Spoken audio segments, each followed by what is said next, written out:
And we are back. We're back. We have special guests in the house. We do. You can't see it, but Peach's dog is sitting next to her. Yeah. In its own little chair. Well, not right now. Nope, I lied. Ran off. She ran off. She doesn't love you anymore. We're getting there. We're becoming acclimated. Yeah, acclimated? Is that what it is? Yeah. She just needs time. I mean, I am a new person. I get it. We have another guest in the house, though. We do. What's up, y'all? Dakota is here from Better Built Dogs. I got to bring the dogs. You did. Mm-hmm. So we have Zoom readings tonight.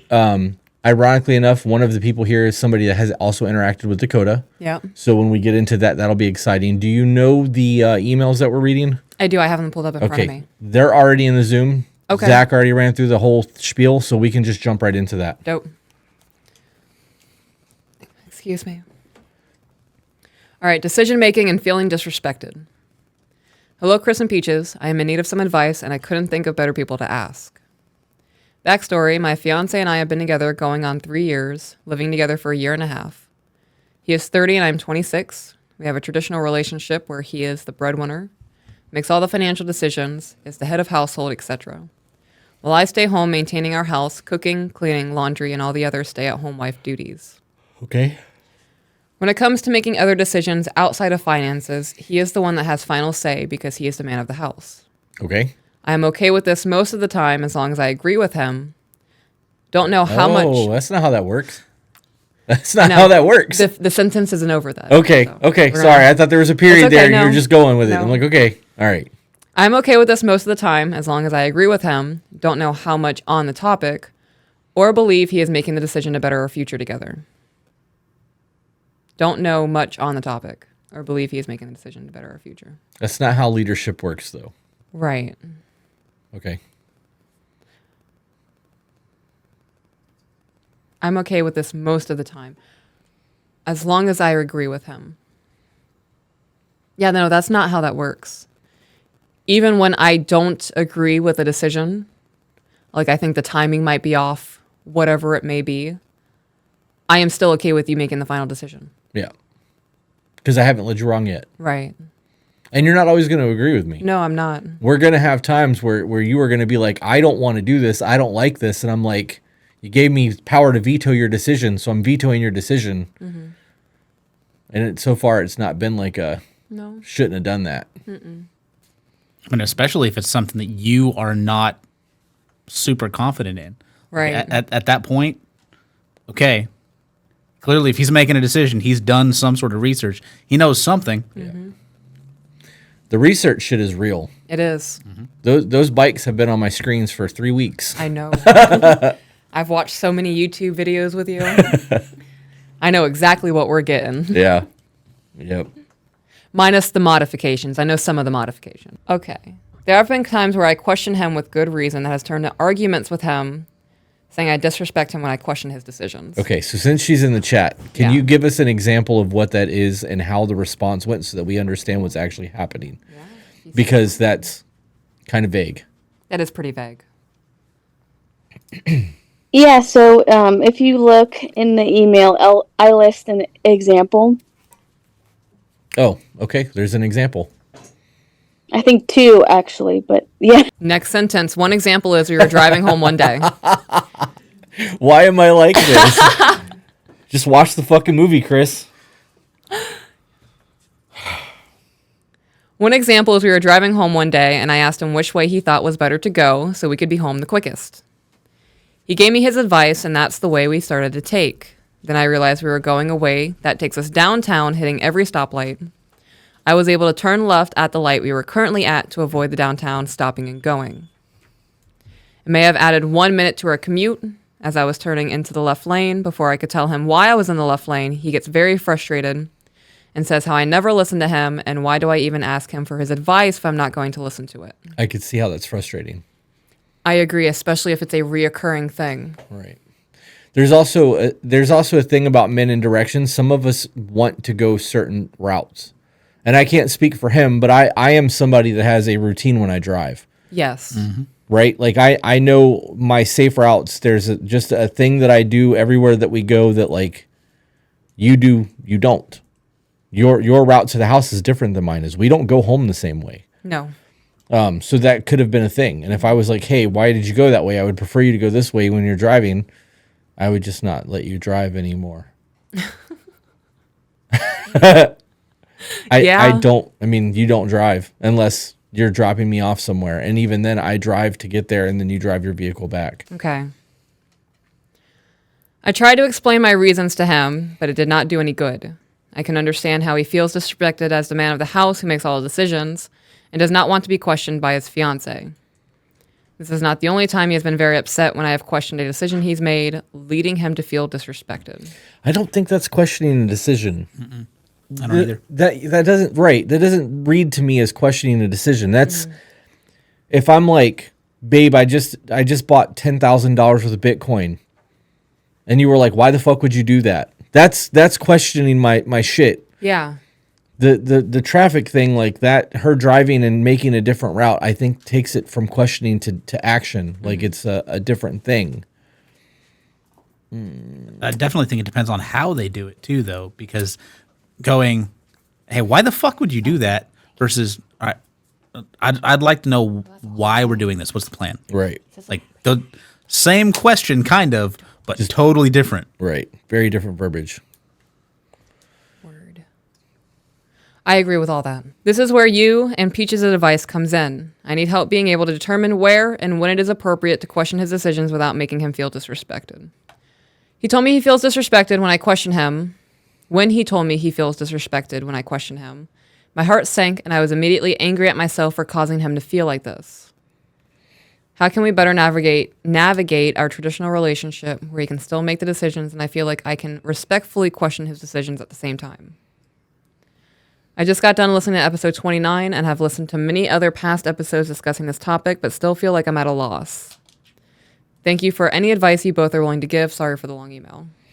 Okay, so this sounds like one of two things to me. This is either he doesn't want you to actually question him, like on a power trip level, or the conversation's just not a free-flowing, understanding conversation. He's getting defensive. I would ask him why he's getting defensive. If you've done things to cause him to be defensive towards you, no matter how you phrase yourself, he is already in the mindset of she's attacking me. Yeah, that's not what I got from the traffic light situation. Like I don't understand. I don't understand how that is not like how that's not okay, but having discussions about living situations and where you're going to move and what cities are. Because you are giving your input, like your opinion is still valuable. You know what I mean? Like, so in that scenario, that matters. The car situation was she asked for advice, he gave it. And then she didn't take it. And then she changed her mind. Right. So the frustration is that she asked him to lead, he gave the leading information, and then she went against the grain. Right. That's not questioning, though. That's going against the grain. That's a different scenario. Yeah. So is that a reoccurring thing? Like not just in the car, in the household, do you ask for his opinion often and then just go against it? Because then what's the point of asking and what's the point of answering? Right. Yeah, that's not letting him lead. No, it's not. It's questioning decisions. But it's not even questioning decisions because that's actually wrong. It's going against the decisions that were made. Right. So can you give us, is there another example that you can give us so that we have an idea of what's happening, like, or a better scenario? None that I can think of lately, no. Not since then. Okay, so is it one of those things that he's given instruction or like the way he would like to have things played out and then you don't do it and that's where the arguments come in, or are you not, are you not, it's like is it that you're not feeling like you don't have an opinion? No, I'd say it's like how it's communicated most of the time. How you're communicating? I would say it's on both ends. What we have here is a failure to communicate. Major pain. I've been quoting that movie all day. We reference that movie a lot. Yeah. What do you think, babe? Yeah, I'm going to need another example. Right, because this is the issue that I see in that whole scenario is that the advice was given and then not taken, and that's where my communication would break down. Because I would be that guy. Like, if you asked me something and I told you and you went against the grain... It's an insult. Right. I'd be like, why would you ask me that? If you're just going to do what you want to do, my opinion doesn't matter. You're just going to do what you want to do. Do you lead with I disagree, or do you ask why? What's that thought process? Can you explain that to me? Yeah, so it's usually like I ask why. And then that's when it typically leads to this. So then the issue is not your opinion. It's that he doesn't want to be questioned. Essentially, yeah, that's like what it comes down to. Okay, so as somebody that likes to believe he's a leader of men, me, I want my shit questioned.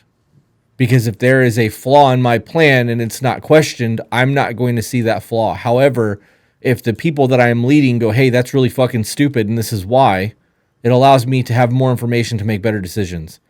Now, obviously, I don't want Peaches to tell me that my plans are fucking stupid. I would rather her go, hey, well, what about this? So that we have a dialogue. But it sounds to me like he is not capable of being an effective leader if he does not like his things being challenged.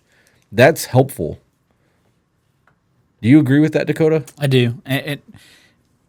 To my previous point, it does matter how that's asked, though, too. Right. Because it's not just, hey, I want it. What you're asking is, I want to understand why are we doing this versus why would you make this decision? Right.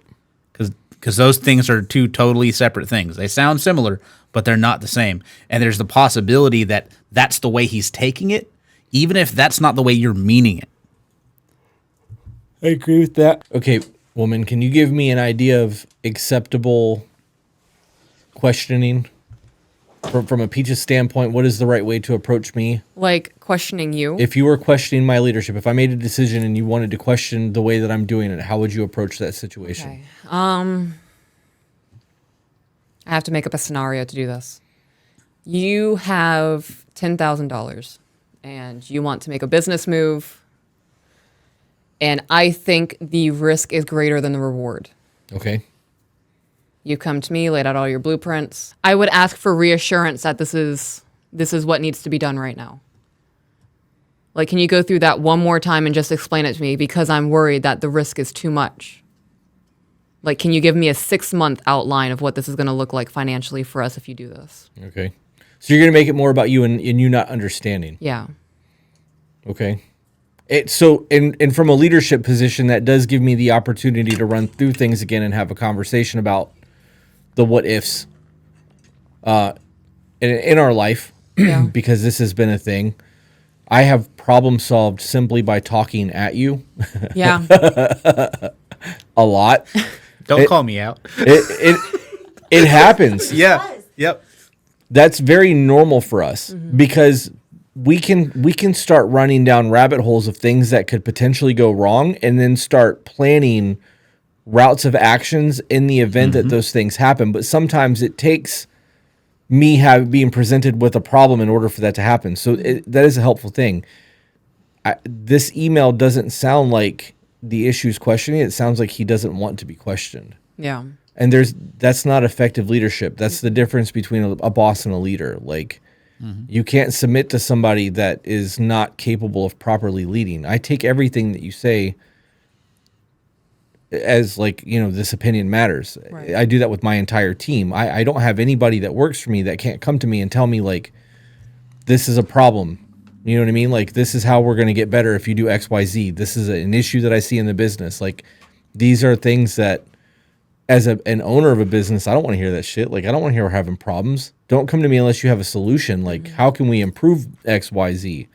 But they still can come to me about this shit. And like, I don't take it personal and I don't start arguments over it. I never hit them with, well, I'm in charge. Like, don't do that to you. I don't do it to the kids. I don't ever tell my kids or our kids because I said so. Like, that's not a thing. Well, and that intention matters too. Like when you're leading people, the intention behind their question 100% matters. Right. I'm kind of saying the same thing again, but how those things are phrased shows your intention. And if you're going at it as, hey, this is stupid, this is fucked up, this is a problem, that's very different than coming at it from trying to understand. Right. Because it makes it combative. Yeah. Right. Now you're wanting to fight, and with a man that's actually masculine, guess what? You're gonna get a fight. Yeah. That's what you asked for. Yeah, it creates a problem. It's definitely a breakdown in communication. Jenny said, I think she needs to ask herself why she's questioning his decisions. Does she trust him to lead? Does she trust his word? I feel if you fully trust your person, then you'd be less inclined to question them. That was the second part of that thing. I don't know. I really think that this comes down to him not wanting to lead from what I'm understanding in this, but like Dakota said, that could be it. And like you said, it needs to be from a place of trying to understand and not a place of combativeness. So I mean, has he made good decisions for you before? Yes. So like the vast majority of his decisions, totally positive, everybody's happy, Yeah. doing the right thing for the family. Okay. Does he Yep. own up when he doesn't? Say that again. I totally missed that. Does he own up to it when one of his decisions isn't a good one? Yeah. Yeah. And when you've disagreed with him, has it always turned out positive? Yeah, I'd say most of the time. So why are you being combative? Who, me? I would say so, like, in these situations, it's mostly like, Do you feel Um, unheard? no. I mean, in a way, but at the same time, like, I still want him to feel like he is able to make these decisions. Like in the examples. So with the examples that you gave, the one being the direction thing, had you driven through the city and just followed the instruction that he gave and made it home, how bad would that have impacted your life? I mean, it would only delay us like 1 minute. But I just find that annoying to like be downtown and stopping and going at like all of the stoplights. I like to take all of the back ways, and I don't know if he essentially does. Okay, so you were driving. Yes, Why doesn't he drive when you guys are together? he mostly does. Okay, so this really comes down to picking your battles. Yeah. Like Yeah. if you want to question him, it needs to be on things that really truly matter and not the insignificant things, because that extra minute of drive time doesn't matter. I understand the frustration because the passenger will always feel that shit too, because everybody has the routes that they want to go. Right. But sometimes you just need to pick up your phone and play on your phone versus looking out the window and have. But if you're driving, you don't get that option. So I that situation comes down to, if you're driving, don't ask for advice. You know where you're going. Yeah. You just drive the vehicle. But I think that you got to pick your battles. I think that this is one of those things that's not really that big of a deal, especially if he hasn't failed you yet. Right. I'll say if you're having that extra minute of drive time, that's also a little bit extra quality time too. Can be. So if you reframe that thought, it's like, hey, now I can just hang out with my person instead of I got to deal with all this other stuff. Focus on the positive. Focus on the thing that matters. I also want to ask, when was the last time you thanked him for making all the hard choices? I would say I do a good job at that. Okay. I thank him just about each day. All right. Yeah, I would agree with my husband. I would say it boils down to picking and choosing the battles. And even if you disagree with him, I would tell him, I trust you, though. Like, I trust you'll get us through this. It might just be my anxiety of things. Yep. Was that the end of that email? Okay. Yep, I agree with all of that. Do you have anything else you want to add to that one? No. All right, let's get on to the next one. Thank you for letting us read your email, and I hope what we suggested helps a little bit. Yes, it definitely does. Thank you so much. Have a good night. You too. All right, next email. I don't know what living is, and it's killing me. What a title. Yeah, it's definitely a title. All right. Hi, Chris and Peaches. In an attempt to not trauma dump, I'm going to try to do this email as a concise list of bullet points. I'm a new patron and a member of the Discord, and I'm sincerely hoping to find my people while I find my person. But I know to do this, I need to continue to work on myself. You just negated everything with that but statement. Yes, your verbiage matters, right? Your thoughts become things. And a lot of people don't realize that when you say but and you lead with something else that contradicts what you said, you're essentially allowing yourself to make excuses for yourself. Vernacular matters. It does. This is my first attempt to really figure out what my story is and where I need to go. What brought me to my lowest point? 1, in 2017, my last relationship was a typical 4-year, live-in, toxic 20-something relationship. Neither of us were really trying. We were just a young man and woman with similar wants out of life, but nothing material to hold us together. Sounds like every 20-something relationship. Things started going south when my girlfriend started picking fights about my ambitions for a better job and to go to college. She felt I should stop all of that, get a job at a call center or a grocery store, and focus on our relationship and how we were going to continue to travel mostly on my dime. And how we were going to continue to travel. Yeah, that's not how that works. It takes money to make money, and it takes money to live that life. And you're not going to do that at a grocery store. So good for her not being in your life anymore. That's awesome. Because that's definitely not the mindset to have. Yeah.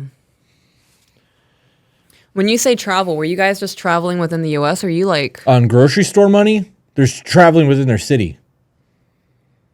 Okay. So, like, I had a good paying IT job at that time, and part of that job was travel. So she would either come with me on the work trips, like to Denver and stuff like that, or like we'd go on cruises to like Jamaica, New Mexico, stuff like that. Right. So then where does the grocery store thing come in? Because if your job was paying for all of those trips, grocery store's not going to provide that life. Right, and that's what we thought about, because at the time I was trying to make that point to her that I understand you want a more casual life, like you don't want something with the formalities of like corporate whatever and having schedules and stuff, but the money I make lets us do these things, and if I go get a job, if I go get a job like this, our standard of living and our ability to go do the things we enjoy are going to plummet. And she didn't care. Long story short. Okay. Long story short, that relationship fell apart, and I found that a week after our breakup, she was already sleeping with her ex who, by her words, took her for granted and left her for a fuller woman with a higher sex drive, whatever that means. This is the most recent frame of reference I have for a relationship. 2, in 2019, my grandmother began sunsetting.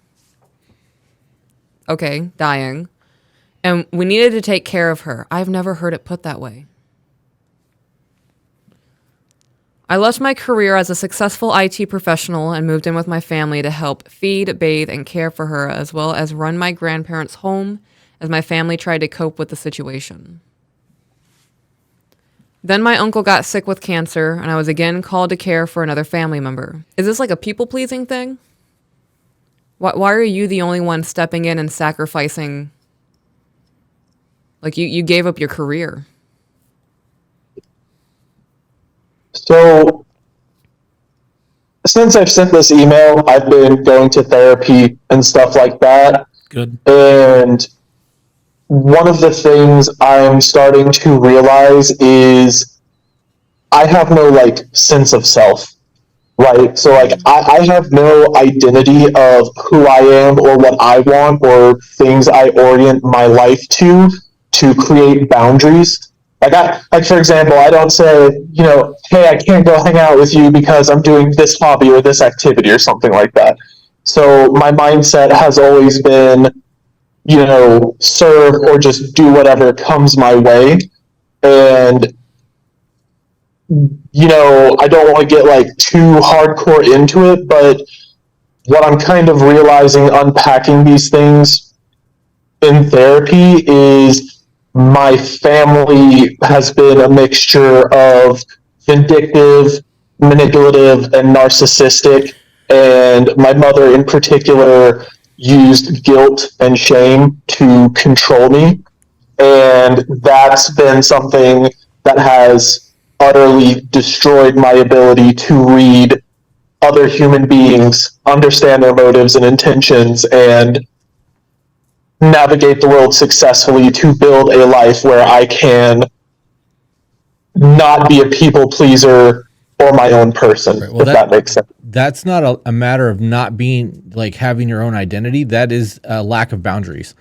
And that comes from everything that you laid out from your mom. Like that's exactly what that is. And the most powerful word in the English language is no. Yeah. And it is the first word that most children learn. Yeah. Because it's the first thing that establishes a boundary to a child. It works with animals as well. You yell no to a dog, they know that that's not okay. So if your mom did not accept no from you and like force that, then you weren't not able to set boundaries as a child. And you see this when kids finally figure out flavors of food. If they don't like something and they can't tell you no and you force it down their throat and make them eat it, they don't have that boundary. Like that's normal. Now as they get older, you're going to eat your fucking broccoli, but like as a toddler infant, that's a thing. That's why kids will fight you and not let you airplane food down their throat.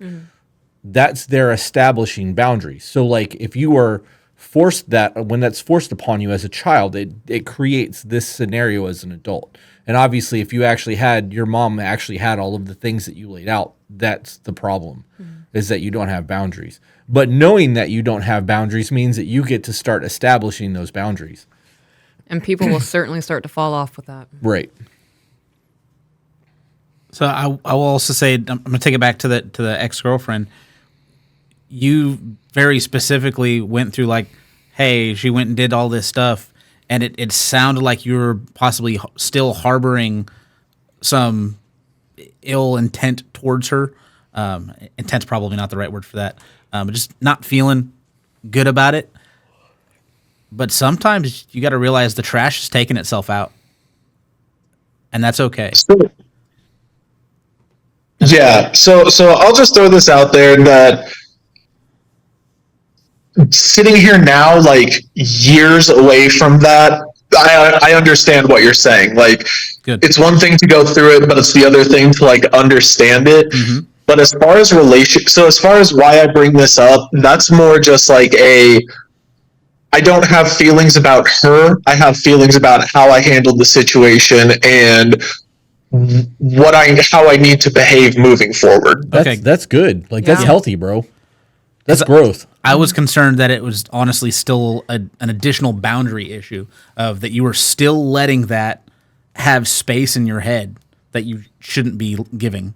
Like you shouldn't give her any more time of your time. Just to be honest, like this particular woman, when our relationship started, it was great. Like we had good times and stuff like that. And I have the pictures, I have the memories, and all that was good. It just didn't work out. But I am at least emotionally mature enough to know that when a relationship is over, you move on, right? You disconnect yourself. It's really just I don't know. Like, I think really what it is a maturity problem, but that's why I'm talking to you guys. So I'm just going to like shut up and go back on mute. All right, well, let's continue. Into the email. All the while, my parents kept asking for more and more on top of caring for two dying people, like buying them $1,500 washer and dryer sets, which I did. Chipping in by making mortgage payments, buying the house, groceries, and more. I was paying rent to live in our family home so I could take care of two dying people full time while being pressured into buying home appliances, and nothing I did was ever enough. You gave up your job to take care of two terminally ill people. Where do you have a savings that you're pulling this from? So I ended up getting a job at Home Depot overnight unloading freight into the store. And that was the money I used to contribute to the house, because the way they framed it, what I do outside of the house is not a contribution to what's going on inside the house. So there was a time where I tried to give them what they wanted in terms of like help us with our mortgage and things. Excuse me, I'm trying not to cuss. Things like that. And that eventually just blatantly became unsustainable off a freight packing salary. And we negotiated that situation and handled it. That allowed me to have some savings. And then when things broke in the house, like the washer or the dryer or something like that, it wasn't oh, we have this washer and dryer has been here since we bought the house. It's old. Things break.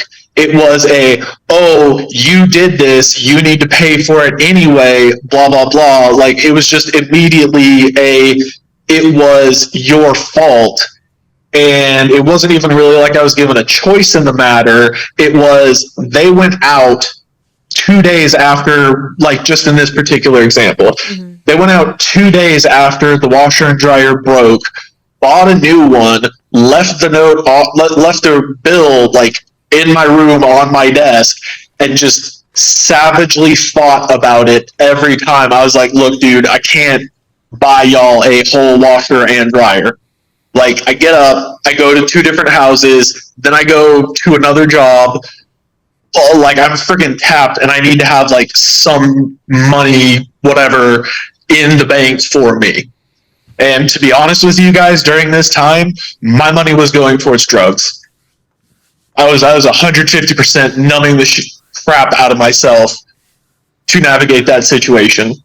So it's not like I was sticking up for myself for a noble reason. It was I was being a garbage person.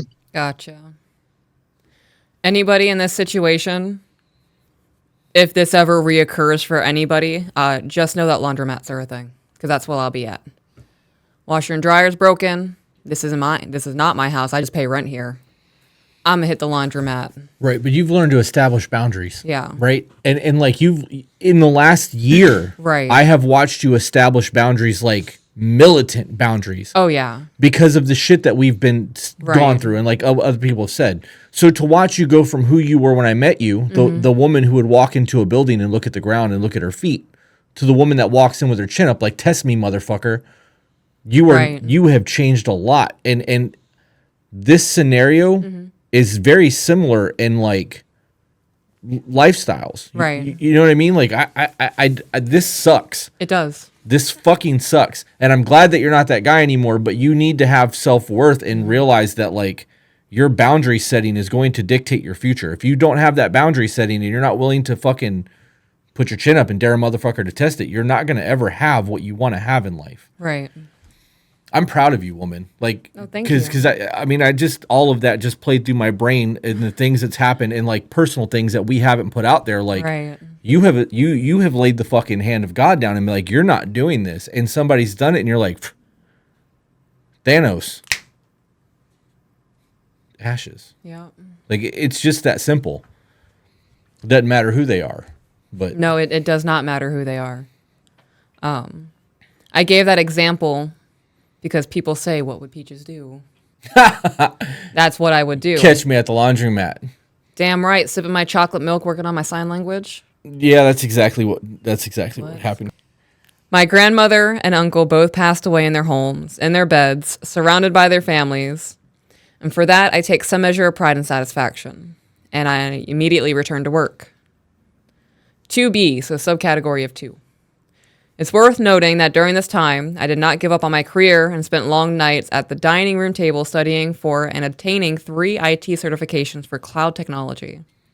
Taught myself a couple new programming languages and frameworks, as well as kept a modest portfolio of tech projects to keep myself relevant when it comes to re-entering the workforce. That's dope. Yep. 2C. During this time, I was not taking care of myself and became obese and otherwise unhealthy. 3. That is not dope. No, that part is not dope. 3. Corn. Ruthless, hollowing, soul-crushing corn to compensate for what feels like a complete lack of any meaningful relationships, especially with a woman. It's worth noting that between 2019 and present day, I have had a handful of friends with benefits. Dating apps are also a thing. Have you stopped the corn? Oh God. I mean, That's okay. Got it. That pause was a no. yeah, I mean, no, but I can honestly tell you that listening to y'all's podcast and kind of hearing the conversations about, how and why men use this stuff, it is way less. It's no degree is okay. It's just, it is a habit. I am trying to find a way to nourish myself outside of that because that's not it. But slowly, as I work on things, it's getting better. Have you read The Way of the Superior Man by David Data yet? I have not. Okay, that needs to be on your reading list. I would also recommend stop with the friends with benefits and get off of dating apps, and you need to focus on yourself. Yep. I romantic relationships would be the last thing from my mind in this moment. And it's funny you say that because as soon as y'all read the first line, so there's obviously been some time since I sent y'all this email, and the longer I go from this email, the more I'm kind of realizing, to Chris's point, I'm the problem and I need to get that sorted out before I try to bring someone else into that situation, so to speak. Yep. Also, whatever woman you get with deserves 100% of your attention. That the corn, that's something I would 100% stop doing before I start pursuing a woman.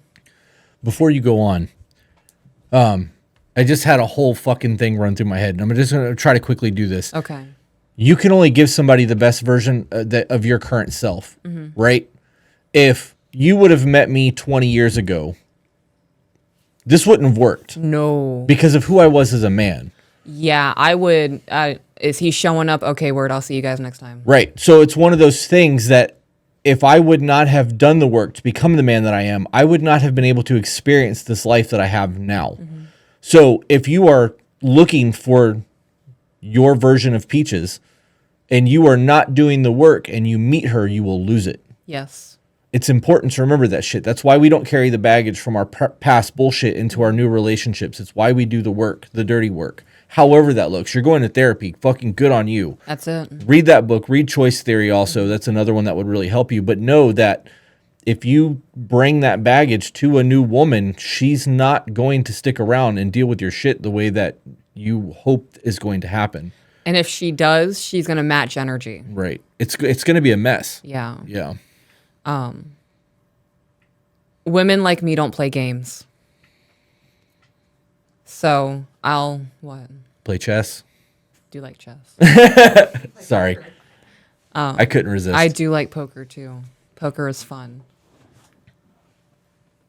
Don't play games. So I am here. If some baggage comes up and you're actively working through it, dope. If there is blame game and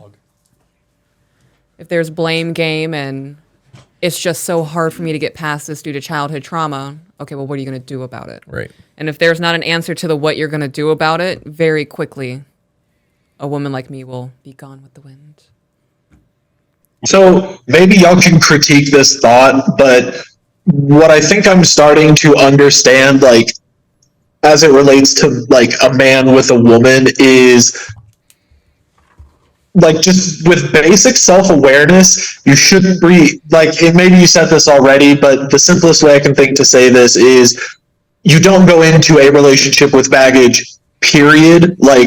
Dope if you meet someone who wants to help you work through it and all that jazz, but the leadership of man aspect aside, I feel like I see now as things are getting a little clearer that if you have things you need to work through that cause you to not be able to comport yourself, not apply etiquette, like that CUNT story y'all had the other day, if those are the kinds of things you're doing, that probably means there's something you need to figure out. Right. Is that fair? Yeah, it is. There's also something to keep in mind too in all of this, in that if you don't have your boundaries, and you do find a woman like that, and she sees that you're carrying that baggage, you're going to get manipulated, right? Because you know that's going to happen because you're not capable of leading. You're not capable of setting those boundaries and adhering to them. And you know that you've got baggage. If you start a relationship with a woman and she knows that you've got that baggage, she's doing it because she knows that she can manipulate you and take advantage of the situation.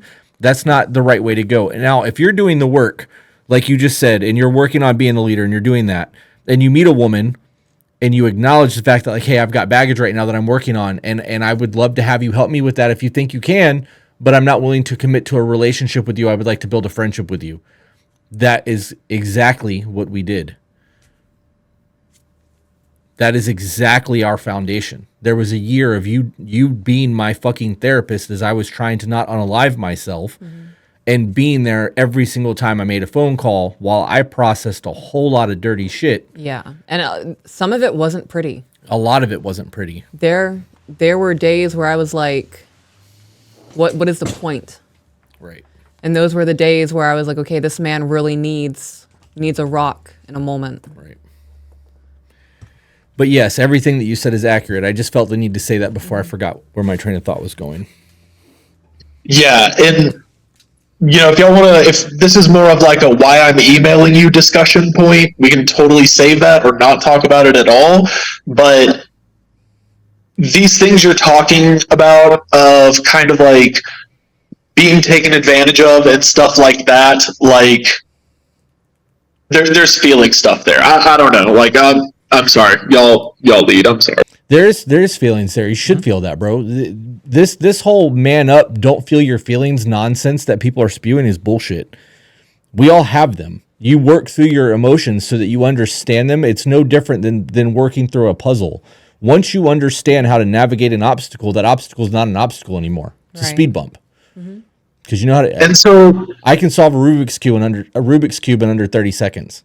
First time that I did it, it took me a really long time to figure that shit out. Now I can do it without thinking about it. Don't you have to look at it? Right, and that's the same thing with processing your emotions. Once you figure out how to do that, it's real fucking easy to replicate that muscle memory. Your brain is a fucking muscle, so.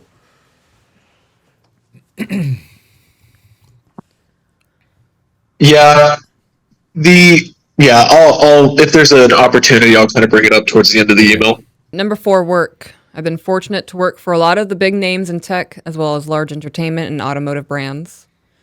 These environments were toxic as hell. I came into work every day to gossip I didn't want to hear. Savage shit talking about people behind their backs, undermining and generally short-sighted and organizationally political solutions that made things worse down the line. So there were frantic calls to come in because computer systems stopped functioning.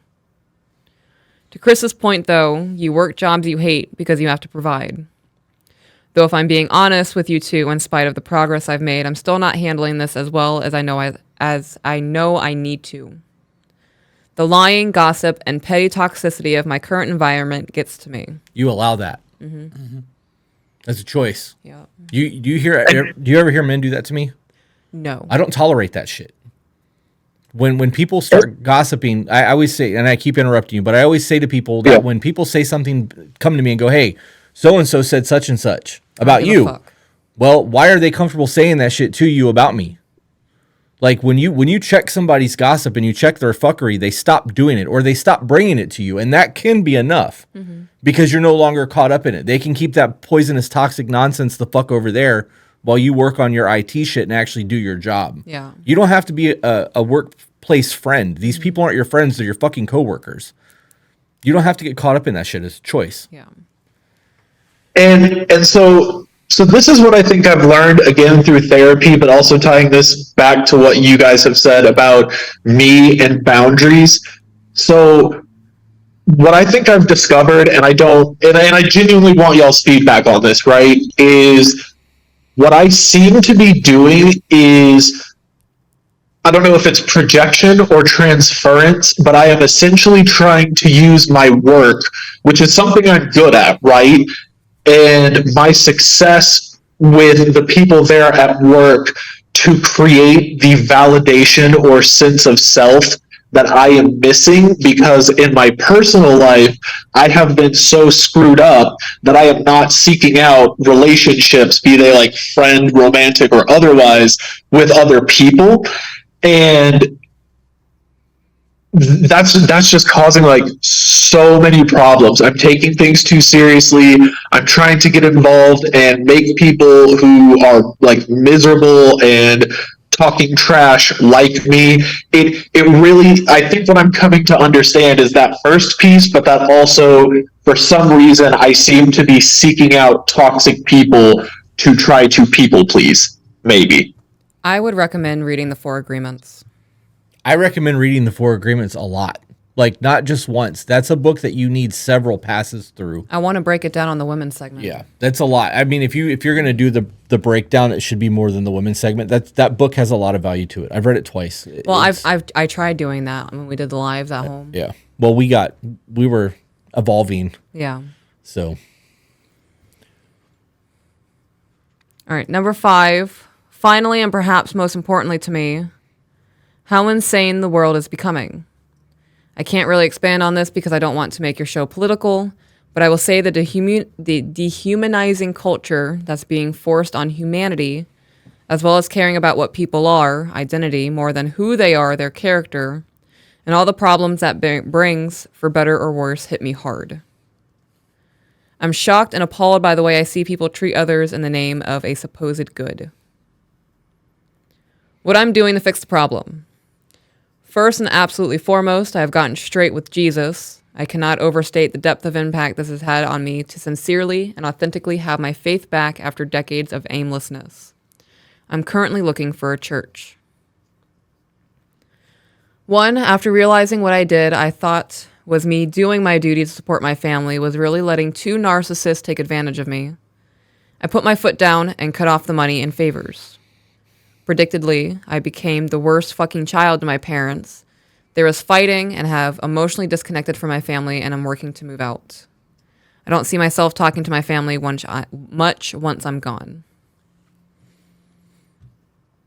2, I've hustled to get a better job. In 2019, when I left the workforce, I was making about $45K total comp. Now it's $112K. I'm a senior engineer who assembles novel slash couture novel slash couture solutions with, right? Couture? Couture? Couture. I'm hyper fixated. Couture. Couture. It's like Couture. it's a word that means like fashion and clothing built for a specific person. Gotcha. But yeah. Okay. Thank you. Yeah. Solutions with various technologies to meet business needs, and my work has a direct impact on 33,000 employees spread across the United States. I can see from the data my solutions collect and the feedback I get from employees that what I am doing is improving their work experience, and I can take some measure of satisfaction that I'm able to use the power I have in my work to affect positive change for so many people. I didn't have this when I was working overnight freight at Home Depot to pay rent while caring for my family, for example. How important is it for a man to be able to derive a satisfaction from the work he does? I think that's up there with being a proper leader. Yeah. Men do not do well when we don't have purpose. Mm-hmm. And if you think I'm wrong, look at suicide rates. Look at the depression rates in the United States. As all the factory jobs have gone overseas, and it's very hard for a man to find work that is physical. We sit behind desks, we eat shit that we're not supposed to, we get overweight, we fucking masturbate constantly, we don't have meaningful relationships anymore, we have no fucking purpose.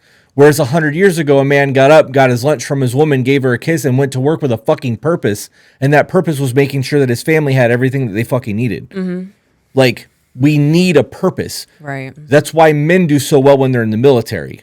Because everything that you have in the military is purpose-driven. Mm-hmm. This shit, it's in our fucking DNA. It goes all the way back to when we were cavemen. So yeah, it's important. So if you currently don't have a purpose, you need to figure that out. Yeah. Like, you need to stop focusing on everybody else Because you don't right now, from what the email was saying, and I know you know I have had some conversations before. You need to really dig deep and build you, and not be putting your attention towards everybody else and everything else. Yes, the doing the work stuff is important, and it's awesome that you can take some satisfaction from that. But you need to figure out what your goals are. Like, if you don't have a vision board, you need to start doing that. Yep. Like, you need to be able to start leading you before you can lead anybody else. Mm-hmm. Whether it is another person for building a household or whether it is a team. I don't see anything wrong with having a purpose in your job. Like, putting that as like a high priority to you and making that a huge faction of your life can make you very fucking successful long term, right? It can make you a lot of money. You said you jumped, your income almost tripled. So like, you have a purpose in that aspect. I think that the better you become at being you and the things that you enjoy and the purpose drive that you have, the better you will be at leading others and doing your actual job. So it's going to benefit you to become that motherfucker in your own life, because it's going to trickle down into your employees and into your job. And if that's where your current priorities lie, I mean, that's good. It's like taking care of your mental health to make sure that your relationship is sound because you want to be a good husband. And so y'all are right.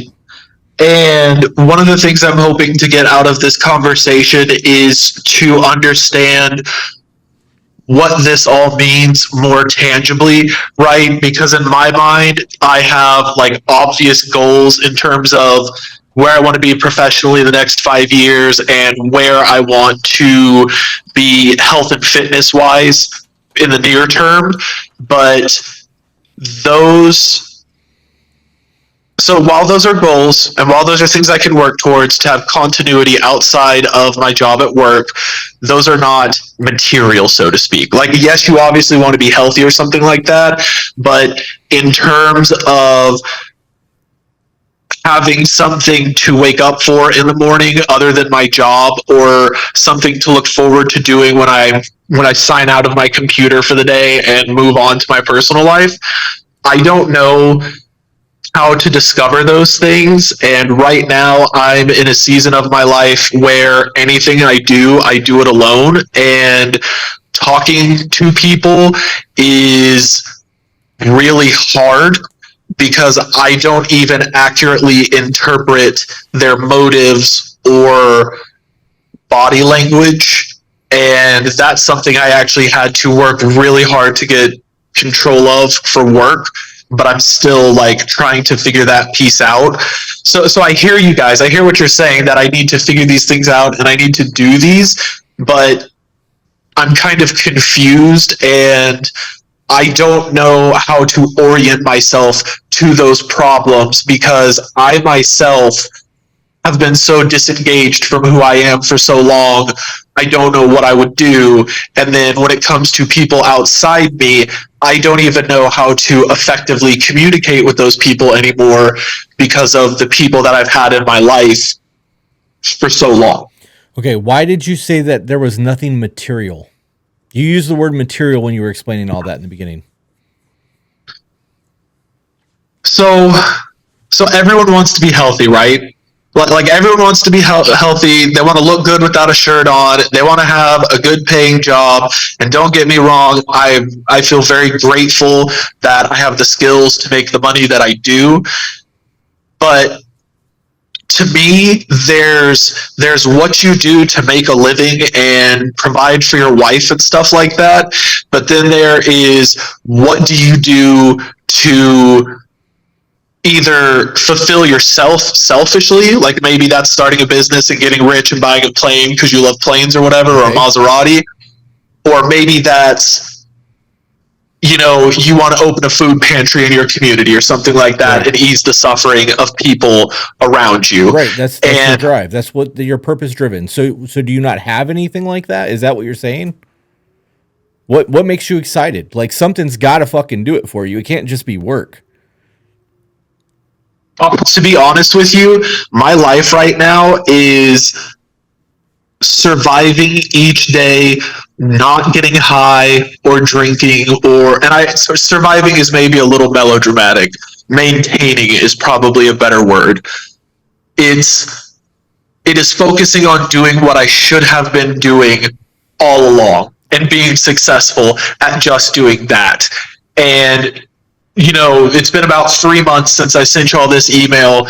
It's getting to a point where the sober version of myself, who, feels the air around him, if that makes sense to you, like, feels normal. And I'm waking up to, like not trying to be too graphic or anything, right? But like as I'm getting dressed for work and I'm putting my shirt on, I see myself and I'm just like, dude, you're fucking gross. Like, you used to be in such good shape and so healthy.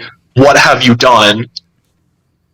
So it's like all I'm really doing right now is just waking up to all of the pieces that I've neglected, and I'm so inundated by the changes I need to make, and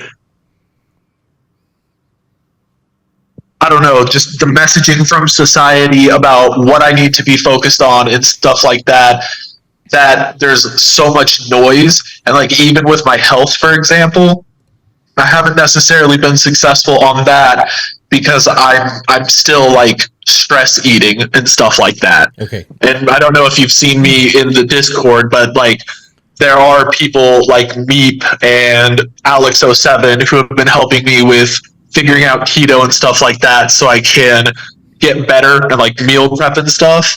But that's, I guess, just that's what I'm kind of saying is like, I'm with you guys that I need to try and figure out what the more material like goals and things like that are. But it's like this circular crushing self-defeat of you are trying to launch into something else without having that foundation of what you are or what you need to be in place first. You realize that you're answering all of your own questions. Like, I'm going to be really brutally honest with you, dude. Like, some of this is pity me mentality and some of this is you just not doing what needs to be done.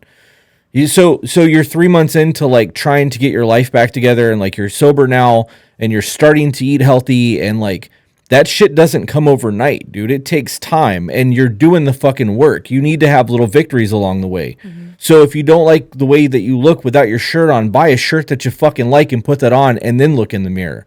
Like you can't just wake up one day and your life be completely different. It's a series of working events. You did it. You did it with your IT certifications and learning how to code and like going from job to job and leveling. Like, this is just the season of your life that gets you from point A to point B. You're going to overcome obstacles. And like, luckily there's a dope ass fucking community in our Discord that's willing to help you with your keto and do all of that shit. But like, stop pitying yourself, dude. Like, you're doing the work.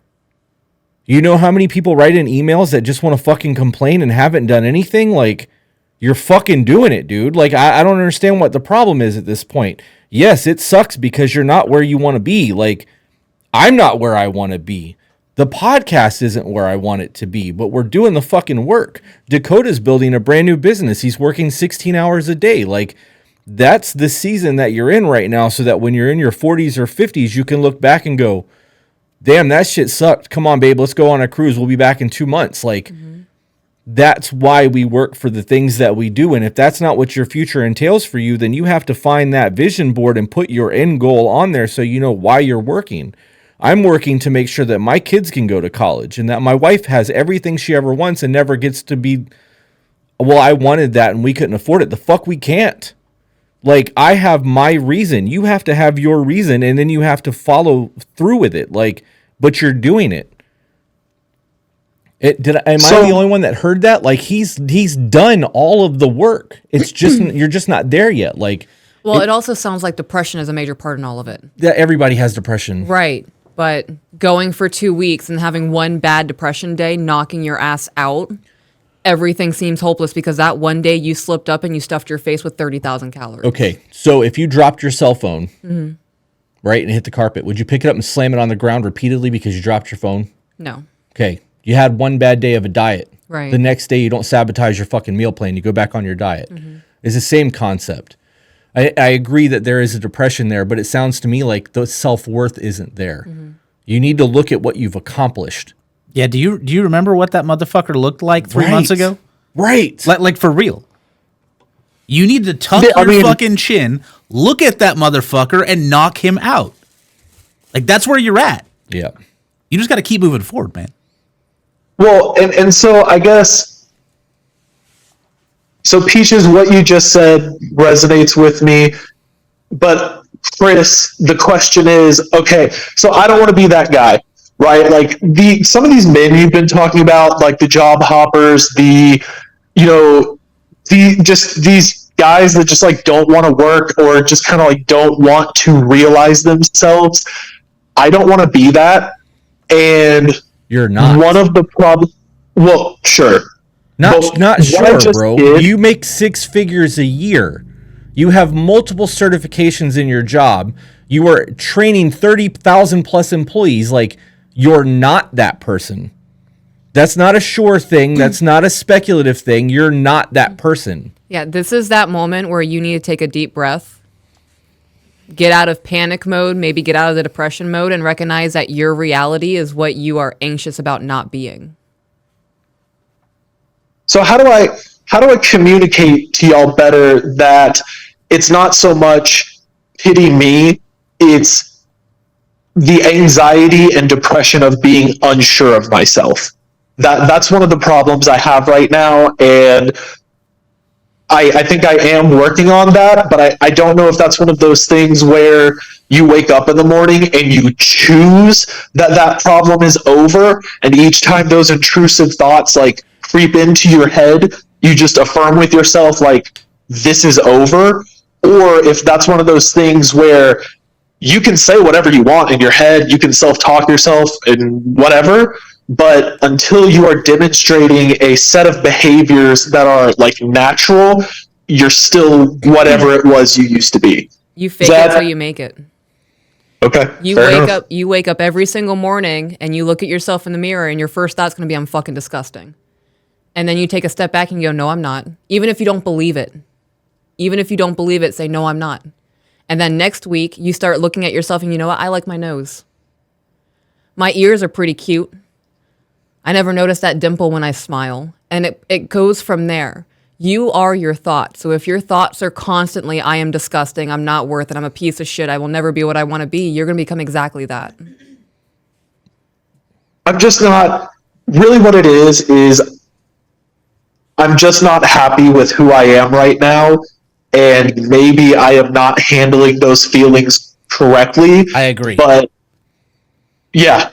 And that's what that's why I'm talking to you guys. That's why I'm in the community, like, making a go of it. But, like, for however I present myself during this call, I do kind of want to say that, like, there is no part of me that wants to pity myself such that I stop doing what I've been doing, or that I just give up on trying to improve myself, because I have seen things change. And it sounds like from this conversation, what I'm starting to realize is, so there's the behavior and all that stuff from my family and stuff like that.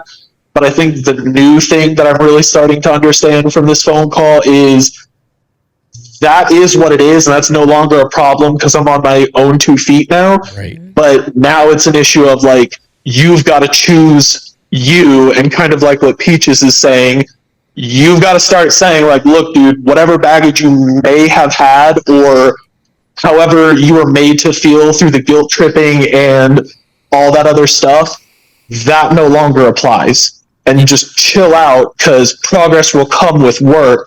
But in the meantime, show yourself some grace during a season of change. Yes. Yep. Yes. Dude, I don't know you. Like, I don't know if I've even interacted with you, because I don't know what your Discord name is. I don't want you to say it out loud, but I hear your story, and you've overcome a lot, bro. Like, you are that motherfucker. You've done it. So when I hear all of this, like, it kind of breaks my heart a little bit to hear that you don't have that belief in yourself. But I got to be honest, I don't fucking have it. There's days that Peaches will hear me say something and be like, excuse me? Like, take that back. You're not talking about my husband like that. We are all going to have that. It's normal, but that growth comes from when you recognize the accomplishments. I can recognize your accomplishments because I just heard them all laid out from where you came from to where you are. And you may not be where you are, or you may not be where you want to be yet, but you aren't where you were. And that's weight loss journeys, that's business, that's social settings, that's relationships. Like, that is the growth. That's doing the work in between the relationships that we talk about so much. Like, you're fucking doing the thing, bro. Like, there's a lot of people out there that would hear that and go, I want to make 6 figures. Yeah. I want to be that motherfucker at work. I want to be the guy that overcame narcissistic parents. Like, I was just thinking that, yeah. I'm going to say something. If this doesn't make sense, you need to tell me it doesn't make sense. So, baggage has been used a lot in this conversation. So if we're looking at it as baggage can be equated to luggage. What do you do with luggage? You fucking pack it. When you are going through your past and you're looking at things that have happened to you, maybe you're having intrusive thoughts, that is you looking, you have opened up a suitcase and you're looking at all the contents. And it's disarray, absolute fucking bomb went off, disaster. When you start figuring out the things that you don't like about yourself, you're sorting that luggage. You're putting it away and it's packed neatly. It's no longer problematic baggage. It's something that you've learned from. right. And every single suitcase is going to have something different in it. And it might be an amalgamation of things. Why the fuck is there a lizard in here? Right. But eventually you're not going to need those suitcases. Right. No, you just start chucking that shit in the fuck it bucket and move on.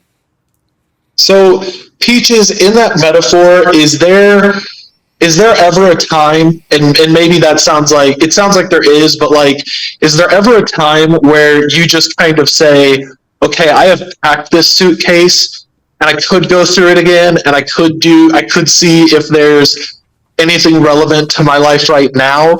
Or do you just say, okay, this is packed and it's now on its way out of my home? And to draw that to apply that metaphor to what's happening in my personal life for others to understand and hopefully learn something from is when I have tried to reach out to my parents, like the last time I talked to my mother was to try to give her the spare key to my apartment in case she ever needed to get in, right? Just, if someone's got to get in, you have a key or whatever, right? And our last interaction was we were supposed to go shopping and do stuff together. She was nagging to leave and move on the whole time, so we just stopped. I took her home. On the way home, she said she needed to do an errand, and I was like, I'm just going to take you home, whatever. Like, you've been saying you need to go this whole day, and you want to be done, so I'll just take you home, do what you need to do. The result of that is she took my apartment key off her ring, threw it in my face, like in my physical face, as she was like walking into the house, and then we haven't spoken since. Good. And right. And so the story there is, do I just need to put that experience in the suitcase and say, okay, look, dude, that's me setting boundaries, right? To your point, Right. Chris. And if she's not going to respect those boundaries, I've looked at it, I've packed it in the suitcase, and I'm done focusing in that direction. And I can just leave that suitcase and it can just, for better or worse, my family can just like start exiting my life. So in that scenario, it would be, so you have the suitcase, you've sorted the luggage, you have figured out that a boundary for you now is that you will not tolerate someone acting that way. That is very childish behavior. So going forward, that is a line that is solid in the ground. So you've learned boundaries that you're not going to allow in your life. You've also seen the character of your mother. So noted, absolutely nothing you can do about her character. Her behaviors are a reflection of herself, not a reflection of you. So her behaving the way she behaved is pretty disgusting as a mother. So noted about that. Anything else that you took from that is now sorted in your luggage.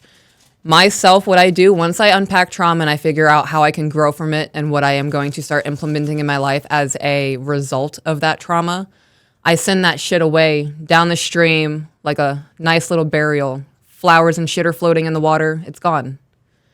That is something that I lay to rest, I suppose. And it sounds like I might not be if I'm still not acknowledging the progress that I've been making and stuff like that, then it sounds like I'm not laying things to rest and moving on and acknowledging my growth. I agree. Yeah. Use that. All right, shit as I'm fuel. sorry. I hope I didn't derail too much. Nope. Like Chris said, use that shit as fuel. That's what I've done my entire life. Yeah. Light that shit on Anytime fire. I've ever been told you can't do something, watch me. Fucking watch me. And if I don't do it, I'm gonna die trying. And you say, at least you can say that motherfucker was consistent. Sometimes it burns. Sometimes it gets a little too hot. That's okay. But that's where you got to be. Look back where you were. Go, all right. That man is dead. It's time for the new man to get up and go. I've picked up a solid gym habit and lost 35 pounds this year after picking up a keto diet in conjunction with OMAD, 1 meal a day. Dope. I've been experimenting with every aspect of my personhood, from my haircut to my boxers, my colognes to shirt cuts. Oriental collared shirts from Men's Warehouse for the win. Check out Tommy John underwear. If you are a man and you don't own a pair of Tommy John underwear, your balls don't know what they're missing. My balls don't know what they're missing. They need God to damn it. they need to pay me for that advertisement. Real shit, that's the only underwear I'll wear. It is. You know, I is. bet you I'd look real good sitting in that underwear, sipping a cup of To Be Better brew. Yeah. And the shoe style and grooming habits I now run through every day without fail. I love that. You're already doing something a vast majority of men don't do. Yep. And you're consistent with it, which And means you're you have consistent. discipline. Yep. Yep. I've also upgraded all the core things in my life, like my phone, which I now use as a tool to track workouts and hikes, read books, and take notes. Clothing, fitness tracker, and even my bed, therapeutic for the win. It feels nice to invest in myself, to have nice things I own outright that help me organize my life and enable me to present and be my best self. 4, I've picked up a reading habit to replace social media and mindless scrolling and spend my time binging autobios and historical journals, intellectual books, and more. 5, I'm addressing my problems with corn through self-awareness, and I'm seeing significant process in cutting it out completely, but it's still there. I don't hook up anymore, and I've cut out all but one dating app. To Chris's point, though, I'm starting to see how dating apps are about dopamine and how they are misaligned with fighting a healthy relationship. By the way, social media is too. Yeah. But he's doing everything. Yeah. Like, this is it. You are doing the things. It's like anybody who has ever grown out bangs, there is a very awkward stage where you're just, I hate it. And either I'm going to cut my bangs or I'm going to let it grow, and it's that uncomfortable. We get that way with beards too. It sounds like being a teenager. You're in that uncomfortable bang growing stage. Yep. Yeah. So all I'm going to say is, like, actually, like, yeah, the more we talk about this and the more I'm hearing someone else talk about what I'm doing, and I'm thinking back to how doing these things are making me feel, it's like I'm, like, low-key becoming self-aware of, like, oh, wait, like, things have changed. Yep. It's just I don't feel it yet, is I guess. Just because you're living it. Yep. Right. Right. Like if you lose a half a pound a day over the course of a year, you're going to lose 150 pounds. Mm-hmm. You know what I mean? So, like, that's some small incremental changes. But if nobody sees you for a year and they see that 150-pound weight loss, they're going to be like, oh my God, what did you do? Right. I lost a half a pound a day, bro. 1% better. Let's run that shit. Like, but it takes a moment for you to look back and see a photo of you sitting in a chair, 150 pounds heavier, be like, holy shit, I looked like that. Yeah. And then look in the mirror and be like, yo, what's up, sexy? Like, that's a thing. Then it's normal. If I This were has been you, eye-opening. if I were you, Okay, I'm sorry, go ahead. if I were you, I would start sitting down every day and finding 3 things that you were proud of yourself for doing. Like, what did you do today that you didn't do yesterday? Yeah, I can do that. Or that you did better. 100%. Something that you did better. If you're working out, you should also be keeping a journal of weights lifted, sets, reps, numbers, things like that, so that you can go back and look at your progress that way. That picture every day, I did that with my weight loss journey. Yep. And it took me losing about 80 pounds for me to really recognize the weight loss. But looking through those photos every single day, it was worth it. Yep. There's a reason that it's in 75 hard. So the high level, just to like process this for others, right? The high level is I need to be doing things that create perspective for myself in all the things I do. Correct. Okay. You'd be looking at your life from every single angle. It's data.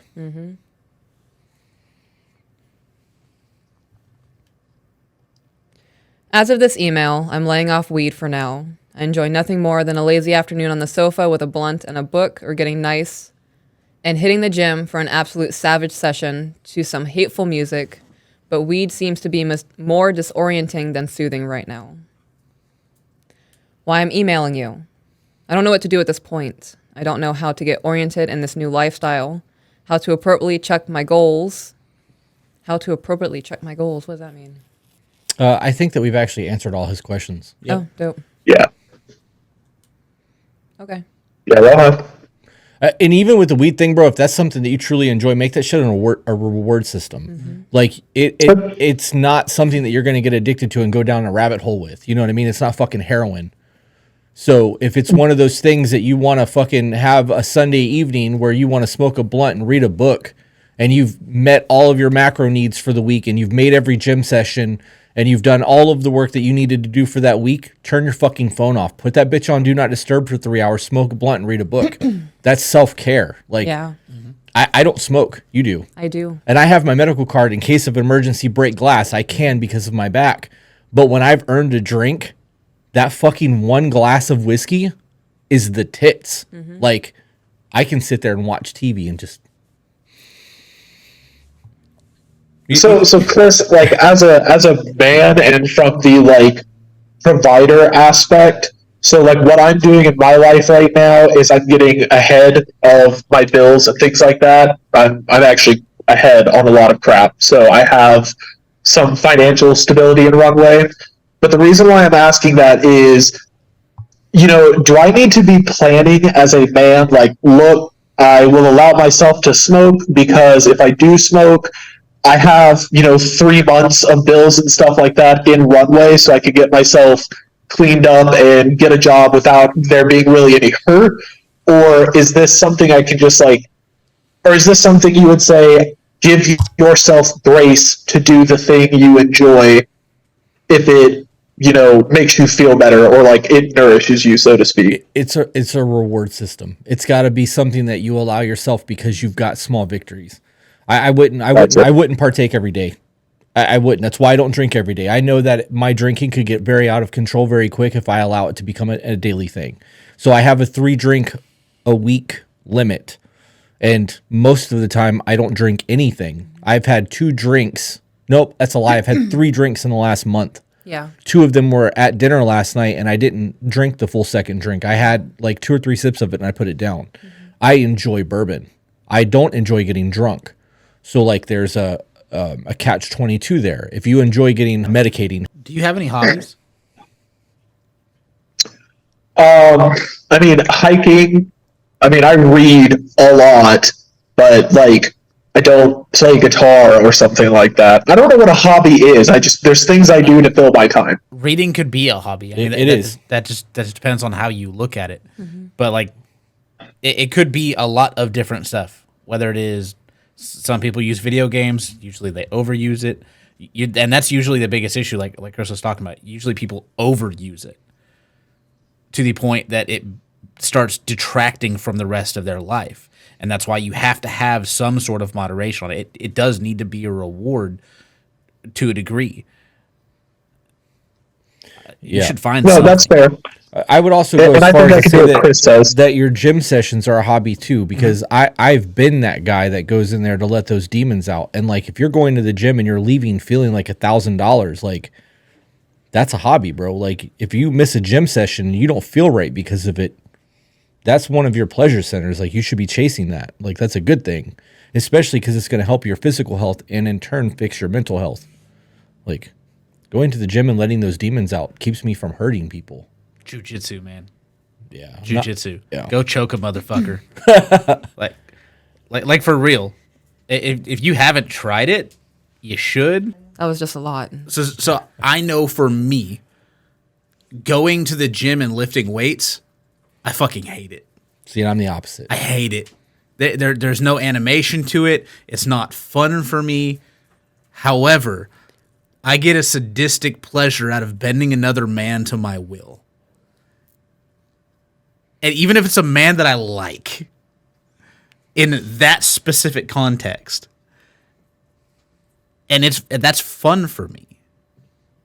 And then I also know that I have somebody there for accountability in that particular aspect as well. Which, if that's something that you need to do, and it sounds like you need to be doing something physical like that, if you ever feel like you're not doing that, that might be something to help you too.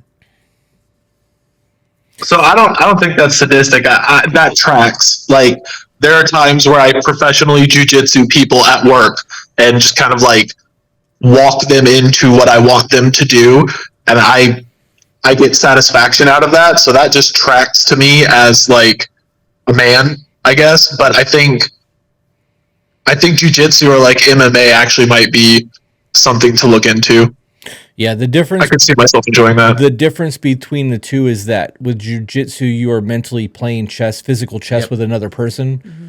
With powerlifting or strongman, it's you against you. Yep. And for me, that's where that came in, because making another person submit is fun, but having 500 pounds on your back and squatting down to your ass touches your calves and standing back up multiple times and knowing that your body wants to give out and you're mentally pushing your body beyond its breaking point, and like that strength that comes behind that does more for me than the jiu-jitsu shit ever did. I kickboxed and did taekwondo for a long time. So the sparring thing was fun. The physical altercation is a lot of fun, but I don't know, picking 500 pounds up off the floor a few times and making, your body just doesn't want to do it and everything is convulsing and you're able to mentally power through that is where it's at for me. I envy that. Yeah. I envy little bit of Pantera and a whole lot of squat rack. I'm going to jump in real quick. That whole, like, having people submit to your will thing, it makes a lot of sense when you think about it. Like, when you look at lions and shit, there are competitions of strength. Right. For hierarchy. So. Well, on a primal instinct with most animals, it is based off of strength, not prowess. Right. So, yeah. 2 cents. So I know you're hungry, and I don't want to I can pick your brain for literally hours, but one thing I would say is maybe as like a man's hour thing, or like, your content for the men in the Discord or just in general, it might provide a lot of value to the men on the Discord in particular if you were to talk about how we practice having self-worth on our journey to becoming better men. Because that's something I was going to ask you about, and I know that there are some other men that have kind of mentioned the same thing in the Discord server. So I don't know, dude. I would love to hear your thoughts, but I want to be respectful of your time because I know you're trying to move on and go to dinner. I'm not going to give you a whole lot on that one, and I don't know if I'll ever do a man segment like she's doing with the women segment. I got to be honest, it's not something that really appeals to me, even though it's been requested a lot. I don't know if I'll do it. I will tell you that I don't have a whole lot of self-worth. I don't. I work as hard as I do, and I'm here. I have not unalived myself because I have always believed that I deserve to have the happiness that I currently have with my wife. And that's it. That's the reason that I'm still alive. It's the reason that I work as hard as I do, because I'm fucking happy. For the first time in 43 years of existence, I have contentment, like in every facet of my life. There's not a single area in my life where I'm like, well, this sucks. You know what I mean? But it took me a long fucking time to get here. And that belief of I deserved this. Like I've lived through so much fucking shit that I deserve to have what I currently have is why I do what I do. That is my driving factor. It has nothing to do with self-worth. It has nothing to do with being motivated or having discipline. It's because I had a dream that I wanted to obtain and I fucking just went after it. Stop that. But that's respect. Why are you I'm working crying? towards it. Is there anything that you would like to add, woman? I hope you feel better soon mentally. And you're the only person who can get you there. Yeah. And it's the small daily affirmations of fake it until you make it. Bullshit yourself. Find things that maybe jokingly, hey, I guess I'm kind of okay. Yeah. Your thoughts become things. Yeah. Your thoughts become your words become your actions. You got anything over there? And you just need to keep moving forward. Like, you're already doing the thing. Yeah. I know you don't see it yet, and you might not, because I know I'm nowhere near where I know that I'm going to be, let alone where I want to be. And I've accepted that. That's okay. You just got to keep moving forward. Keep driving on. Tuck your chin and start throwing fucking hands, man. Yep. Always forward. All right, guys. With that being said, remember you're the author of your own life, So grab a pen. and we will see you on the next one. Bye, guys.